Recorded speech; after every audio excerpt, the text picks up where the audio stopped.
Welcome, everyone, to this week's Menlo Midweek podcast. My name is Mark. We have Matt Summers here with us. Hola. Spiritual Formation Pastor. Yeah. It's like a taco al pastor. Spiritual formation al pastor. Yes. Pastor spiritual formation. And we have Junior with us as well from our San Mateo campus, worship pastor. Mm-hmm. Yes. Pastor. Pastor. Now I want to eat al pastor tacos. I know, me too. Well, we were just talking about some fantastic barbecue that Junior made over the weekend. Yes. And how it's like holy work to cook something low and slow. Yeah. Wow. Oh, yeah. Okay. I didn't think that when I was making it, but Maybe holy that's why work. it turned out so good. Yeah, dude. We're going deep quick. Holy, yeah. Yeah. That was deep. Yeah. Yeah. Low and slow, there's so much there, right? Mm-hmm. Just taking your time, your patience, your investment, and then making sure it doesn't sit for too long, right? Because that could be dangerous too. Yeah, right? I'm starting a barbecue company, and Matt's going to do all the advertising. yeah. Dude, I'll just do the philosophy behind it. Yeah. I was talking to Mark about this. I made a brisket, and it's the best thing I think I've made on. I like smoking a lot of meats and stuff like that. Yeah. But it's because we're moving, so I'm just clearing out my freezer. Yeah. And my dad had gifted me a brisket, and so I was like, I need to make this to clear out the freezer before the move. Yeah. And I was telling Mark, because there was no pressure attached to it. Yeah. Because I normally, when I cook something that big, it's because I have a bunch of people coming over or something going on. Mm-hmm. And this one, I was just playing in the backyard with my kiddos, and when it came out, it was amazing. So wow, It was. It's incredible. Thank you for sharing. humble brag. Yeah. Well, I'm excited for both of you to be on today. Phil is on his way somewhere. I just saw out of office on his calendar. That usually means conference or speaking engagement, something like that. Mm-hmm. So we are going to dive in a bit about what we talked about this past week, which was culture and kind of how to wage peace in a time when we are at war. But before we get there, I just want to stop now and spotlight something that Matt has been leading at the Los Altos Community Center, Yes. Which is our Alpha program. So Yeah. Matt, what is this, and how can we continue to support the amazing work that you're doing and your team is doing? Yeah, thanks for asking. Alpha is a faith exploration environment, and it's really cultivated and designed for people who are just trying to figure out their own faith journey. And so what we have done is we've intentionally set a place and a space that is in a non-churchy setting. Yep. So folks don't need they don't have to bring the baggage of their previous church experience into a space like that, because it is a neutral setting. We wanted to do that on purpose. But we've really, we're just leaning into allowing people to feel their feelings and express where they are on the spiritual spectrum. But the conversations are guided, and the discussion material is guided to say, hey, how can we best share with you what we feel is the most consistent kind of take on Christianity, what it means to be a follower of Jesus, and you're in the work of discerning if that is for you, but at least you are fully informed and you feel cared for in the process. Great. We get together, we do dinner, we have guided discussion. There are bocce ball courts right outside Los Altos, so we've got bocce ball going now. It's great. It's wonderful. And the people that I've met along the way have been so great. I met a girl last week who's like, I have like no faith background, like was not raised in any sort of household. I don't know what I believe, but our conversation was, who is Jesus? Historical figure, influencer, savior, as some might say. Like, so we're just kind of posing that out, and she's like, yeah, I don't know that I'm ready to say yes to Jesus, but like I'm ready to stay connected here and willing to continue the conversation. And so Alpha is like part of just working through that, because you could, coming from the past that I came to, the past that I came from in terms of church experience, there are ways to foster and facilitate conversion that are not always helpful and or authentic, I think. And so this feels like a really authentic way to do that and help people to kind of arrive at the conclusions on their own, and even just leaving space for God to work in their hearts and minds. Wow. That's so sick, dude. Yeah, it's great. It's great. It's really, really good. I'm very grateful for it. So yeah, it's been good. It sounds like it's been awesome. And what I love about that is it's kind of the embodiment of what we talked about this last weekend, which was when we hear people are going to gather around a table and express their views around Christianity, this could be seen as, great, that's a life group, or that could be seen as, whoa, this is going to be inflammatory and people are going to start arguing around, depending on who's sitting at that table. And really, this past weekend was a refresher and a reminder that when we feel like culture is so high pressure, so high strung, how we can stay consistent in our beliefs, but do so in a peaceful manner. And so I really appreciated kind of how Phil walked us through this, reminded us of a series that we did, which is still available on Linktree right now. If you go to menlo.church/connect, we did a whole politics series. So if people are like, well, we need to start talking about that first, we did that a few series ago. You could go and check out all of the resources that we have there. Matt and his team for spiritual formation helped build out some robust resources for that as well. That's all available. So that's how we kicked off our message. And I'm curious to hear your takes on, we played a bit of a Screw Tape Letter reimagined for today's context. If you're unfamiliar with the Screw Tape Letter, C.S. Lewis, well-known theologian and author, wrote a pretty interesting piece where it was from the perspective of demons. It was a senior demon and his nephew, and it was essentially how the nephew would be coached by the senior demon in the art of manipulation and how to basically manipulate our world. Pretty interesting stuff. Yeah. And so Phil adapted that to have a letter written from that senior demon to his nephew, talking about what he would imagine today would be like if that person was to receive a letter. So I thought that was really interesting to start our service. Junior, what were your thoughts on that? Yeah, I mean, it was the original recording we heard is kind of creepy. So yeah, we went through a few different iterations. I'm glad it got improved. Yeah, I actually hadn't read the Screw Tape Letters. I haven't read it. I actually just got it so I can read, because I was just at home with my wife talking a little bit about our meeting and what we had talked about planning for the service. And I told her we were doing that, and she was like, really? She's like, that's a really great book. I didn't even think about it heading into this weekend. Yeah. And so yesterday we were in service together, and she was like, yeah, that was... It definitely like captured her attention, and mine too. Yeah, I don't get to be at Menlo Park often. Yeah. So I was filling in for Allison yesterday, leading at Menlo Park. So it was great to be in person. I hadn't seen Phil that animated in a long time. I know. So you could tell he was passionate about it, and I was just grateful. I think, even the Screw Tape, even the whole like the message. I there's a lot of good points that I took from it, where not giving up on hope, not giving up on what you're saying, but acting first from a place of peace and love. And I thought that was really great. I saw a similar, I don't know if you guys saw it online, Rich Wilkerson at his church did, he asked ChatGPT what he would do if he was the devil. And it was something really, and you guys should check it out. It's really interesting because it was kind of in terms of what we did. And yeah, I thought it was a great message. We kind of scrambled this week to get this service in place, and I'm glad we did. I'm glad a lot of the effort went into it.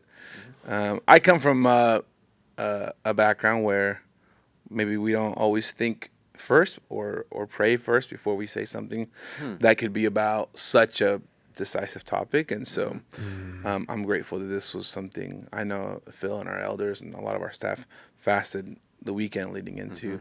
I don't know if I was supposed to say that, but just the importance that goes into a weekend like this. Yeah. That's good. Matt, what about you?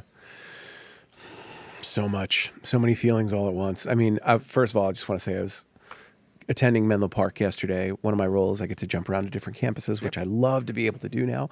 But I was very blessed by your worship leading yesterday. I always am. But yeah, I feel like I connect at a level there that I just felt like I felt like I encountered the Spirit in a way that was good for my soul in that moment, because melody and lyrics and the overall leveraging gifts and creativity for what God has equipped you and called you to, there's power in that, and I just kind of felt that in the moment, and that is the sort of the intangible nature of what happens in church is when we foster and facilitate those gifts. There's something really special that occurs there beyond just the spoken word, beyond just scripture reading. There's without being too scandalous with this word, there's a magic to it that I just really that I really appreciate, and I was all the better for it. But yeah, like my soul and my heart has been heavy these last couple weeks. I think the controversy that was generated out of the tragic assassination of Charlie Kirk that was so public for everyone, and the way it stayed persistently in the news cycle. I think I was just shocked by that as well. Yeah. Because there is death and destruction and war every single day in every single corner of the earth. But there was something, because it was so visible, and I think because of the controversy that he sort of invited, it was it was just hard to see, and it grieved my soul, because violence grieves the heart of God. Like that ought to be the take for all of us in that. But people were stirred up and people were shaken up, and I think never before have we had to fight so hard for the safety and sanctity of our minds. And there is so much being pushed at us digitally and then conversationally and everywhere. I don't think the first century was plagued with these sort of problems that we are now. They were different. They were different. And so the thing that I felt burdened by and encumbered by was the amount of discord that was being sown throughout all of the conversations. Whether it was podcasters or TikTokers or political pundits, everyone, politicians themselves, pastors, people calling others, cowards, and stand up and telling them how it is, and everybody having a hot take. I'm like, man, I see people confessing conviction with their mouth. I don't see the fruit of the Spirit in the midst of it. And that was hard. So I think I came in heavy because of that. And I left encouraged and lighter for having listened and pushing pause, and then being reminded that every single person has a form of bias politically. And the question I think we're asking is your faith the primary lens in which you're viewing your politics through, or is it the other way around? Because if it's the other way around, you're toast. Like you don't have discernment if you're doing it the other way around. And so that was a great reminder for me, great reminder for everyone there. And I was all the more encouraged for it. Yeah. Man, there's a lot in there. Sorry, that was great. Was I talking for like 10 minutes? I didn't even. Please always have Matt go after me, because it kind of cleans up my little scattered brain. So that was great, Matt. It's been a challenge. It's been a challenge, I think, for everyone. Of just talking with friends who are not even believers. Yeah, dude. Are sensing something. Like there is an acknowledgement of the collective heaviness that humanity is going through right now, and the sadness and tragedy. And again, I'm not saying over this one figure. I'm saying that was more or less the straw that broke the camel's back for everything else that has been occurring and everything else that will be occurring. It will be another thing tomorrow. Not to, soapbox moment, like, I don't think it's wise for churches or pastors to comment on every single cultural flashpoint or thing that happens, because if that happened, we would never be able to preach the gospel. Every week would just be a recap headline and be like, oh, I guess we should pray for this. Like that's not possible. But there are these moments, these shared collected moments in humanity that we're all sort of feeling and speaking into, and all ministry is contextual. That means the setting that you're in, and also in a way it's time bound, and you're asking, what is the Spirit doing in this moment, and how do we respond accordingly? And I think that there was an invitation for us to speak into that, that we didn't want to miss. So, 2 weeks ago, we said a word on it, and then yesterday was really okay, now that you've had a week to process as people, how can we best equip you to go out into the world, to carry these burdens and to be thoughtful and prayerful in your own life? Yeah, there was some really good conversation that was happening around, whether that was on staff, with people that were in like my life group. Missy and I had some fun conversations around just like, what does care mean during these moments? What does collective grief or apathy look like? What does like shouting look like?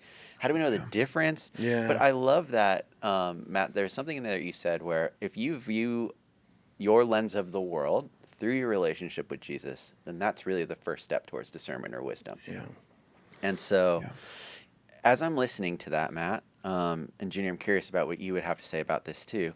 How would you say that your faith informs what you choose to take, what you choose to stand up for, what you choose to like Matt, you said it very well. Like there is something to be heartbroken about every moment of every day. Yeah. Yeah. If you are, looking at news, every corner of the world has loss almost. Yeah. And so, personally, how do you guys balance what care still looks like while also being able to feel and lead in yourself, your families, your ministries? Yeah. It's a hard question, and there's probably not a right answer, but as we're all collectively, both here and culturally, trying to sort a new bearing of like, hey, what is, how can we approach this with wisdom? What would some good first steps be? Yeah. Matt, we'll start with you, dude. Okay. All right. Wow. Then Junior can clean up. I'd probably say with that question, it's a big one. It is. It really is. So just chip away at it. I'd maybe start with like a high level question. Is like, where's the fire for you? Where's the passion? Where's the thing that God has put upon your heart and soul that you carry in every moment of every day? An example that I could give: yesterday, Rochelle hosted at Menlo Park, and I wasn't there at the 8:30 service, but I was like, "How was everything for you?" She's like, "I started getting choked up while reading scripture at the 8:30," and I was like, "Oh." I was like, "What scripture was it?" She's like, John 3:16. I was like, "Oh yeah, the for God to love the world, the verse that you've heard 80 million times in your life." Everyone knows. Yeah, like that one. That's the one. And she's like, "I know, it's so stupid." And I'm like, "Actually, it's not stupid.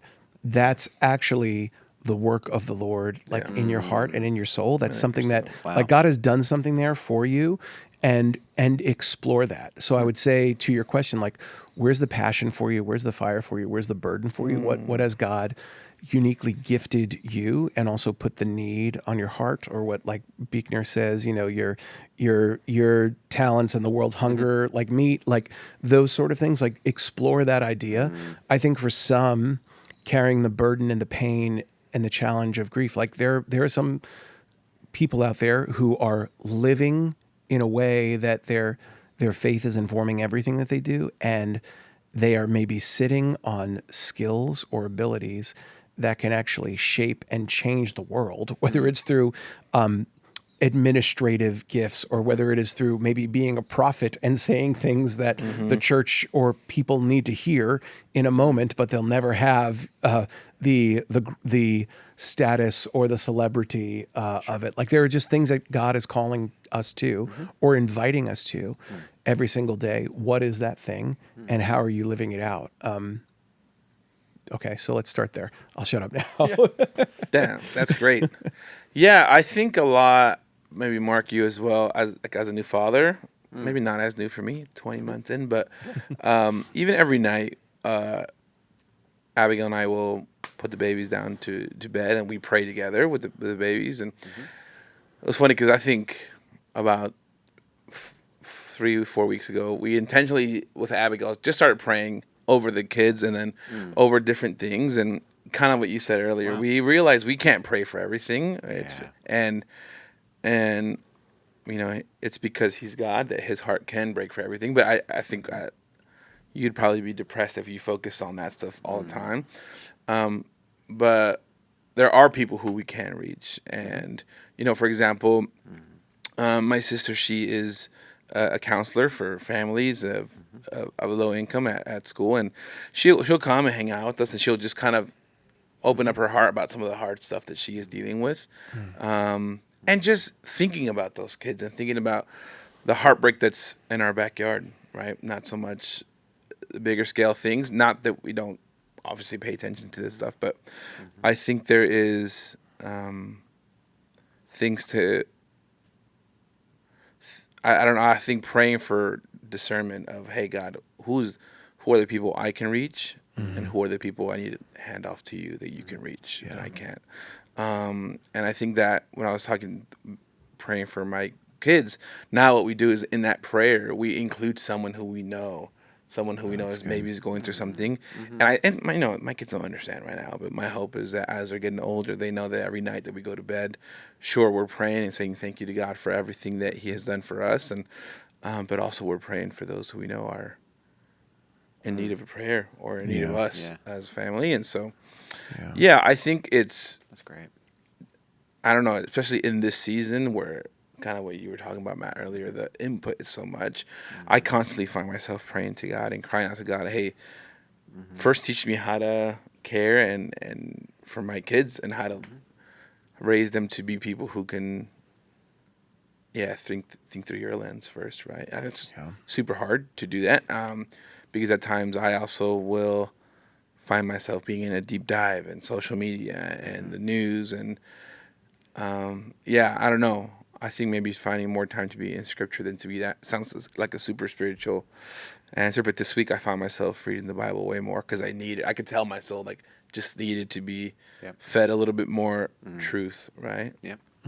That's good. That's good. Yeah, there are a few points that Phil made of ways that we can be peace wagers or how to wage peace. Yeah. And one of those was basically don't concede your hope. And the way that he suggested to do that was through prayer and trusting, and how that hope can actively combat some of the cynicism that we're tempted with when we see heartbreak, when we see tragedy, when we see, and I mean that in a cultural sense of like, there's clearly a like, something's happening right now between people. And so Matt, from a like, we kind of alluded to this earlier, but this is, and we talked about this directly in the message of, as Christians, we see this as a spiritual battle. Like we see the world at war.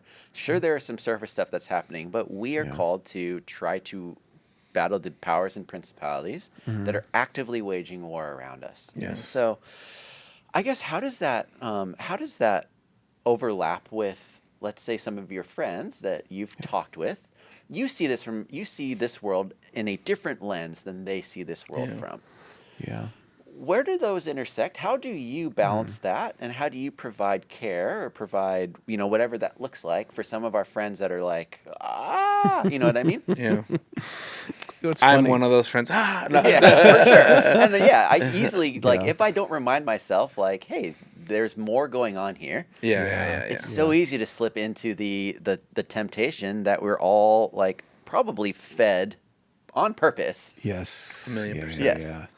It's funny too. Like I used the word earlier, magic, and like as you're talking and explaining this thing, I can't help but feel like a little bit of a parallel between like the Harry Potter, the worlds of the wizards and like the muggles, and like the people who just don't That's a great understand analogy, actually. magic at all, Yeah. and be like, no, there's actually like dementors that are plaguing you regularly, but you can't see them, but they can do things to you, that's how I feel sometimes trying to explain some of this stuff, how there is a sort of a foreboding darkness. But I think that I think what I've tried to do for folks that are maybe on the fringes of faith or outside things, even in some of the alpha conversations, is that I've tried to present the wisdom that we can derive from God and from the spiritual realm and export that into a way that is pragmatic and understandable. So like the diagnostic of the fruit of the Spirit is very, very helpful for people because they're like, oh, well, I really agree, or I think that this was well put, or I think that this can change the world. And I'll just tell me like, what quality do you think that person or that statement embodies? Is it love? Is it joy? Is it peace? Is it patience? Is it kindness? Is it goodness, faithfulness, gentleness, or self-control? Oh, it's none of those? None of those exist? How is that going to change the world? Like, tell me, where is the good in it? Find me the good in it. And so, like, that's usually like a helpful, because people can sort of, they may not understand the Spirit, but they can understand those qualities. And so I might say to them, like, I'm inviting them to say, like, where do you see that showing up for you? Another thing of just like the not losing out on hope. I mean, just if you are constantly at the mercy or consuming defeatist or fatalist ideas on just like, it's never going to get better, it's always going to be terrible, that's just the way it is. And I'm like, how is that going to change the world either? Like, I don't see the progress in that, so we're just supposed to roll over. Like, I don't agree with that. I don't see it that way. So I think trying to say like, okay, if I feel like I've benefited or been blessed by what God is trying to do in and through me in the places that I serve in, how can I best share that with others so that it may be understood? I think that's the question that I find myself asking in talking and working with people. And even when it comes to creating questions for maybe our sermon study guides, I write those now, and I think about what is going to stir the conversation for people that are in the room who are saints, and people in the room who are maybe seekers and they're still trying to figure it out. What can point them closer to Jesus and point them closer towards reconciliation of humanity and divinity? How will we do that together? How will people be equipped out of this process? The church ought to be equipping people at all times for moments like this. We're caring for people, but we're also equipping at the same time. And when we are equipped, we are able to unify in love in a way that does embody the fruit of the Spirit. Yeah. Yeah. And that is what will probably make the biggest difference in our surrounding areas that are all majority not Christian, especially here in the Bay Area context. Yeah. And Junior, you have something coming up this week on Friday. Yeah. That really, I mean, as someone that loves to worship and loves to pray, this is like just right in my sweet spot. So what do you have going on Friday night? Who's it for? And what can we expect? Yeah, we're hosting a worship night over at our San Mateo campus. Now, this has been planned out for months in advance. And so, as the night started getting closer, I was like, oh, God, he's funny the way he drops things in there.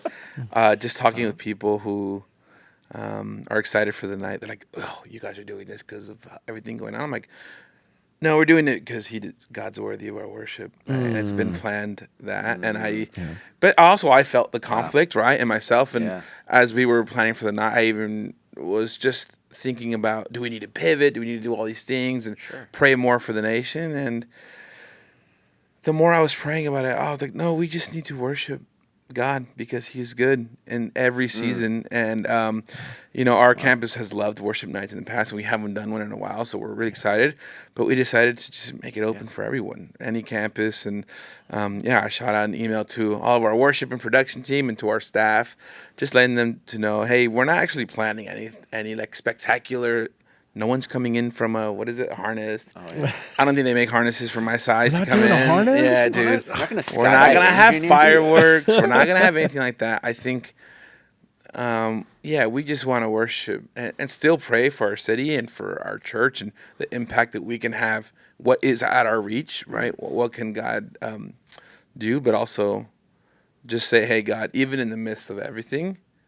Our response to you will always be one of worship, one of saying, hey, we're grateful for who you are and you're worthy. And so, we're super excited. It's this Friday at our San Mateo campus at 7 p.m. Yep.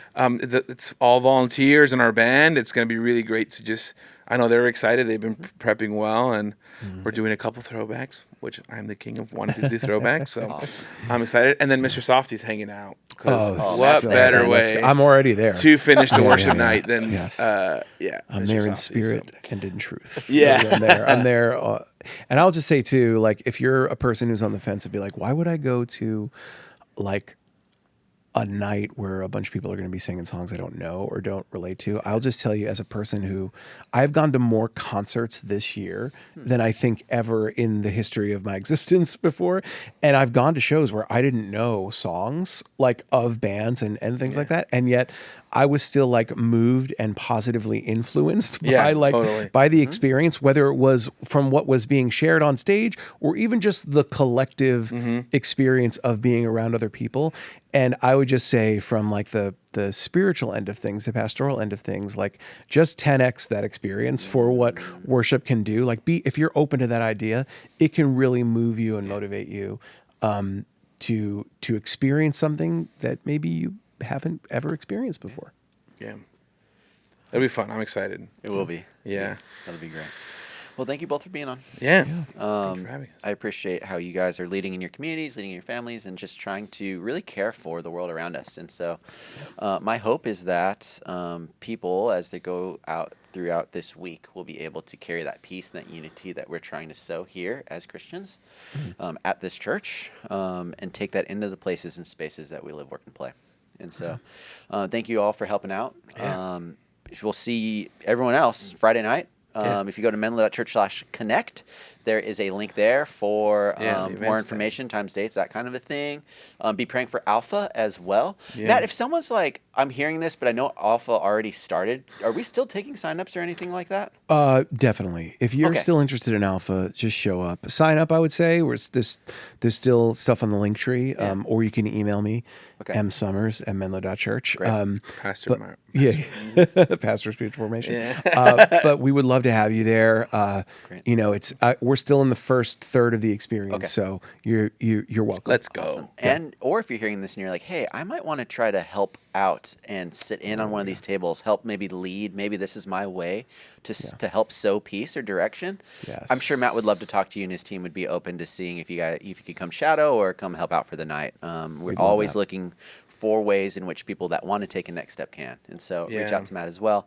If you need any text or encouragement this week, you can text our team, 650-600-0402. Have a great week, everybody. We'll see you soon. Bye. Bye.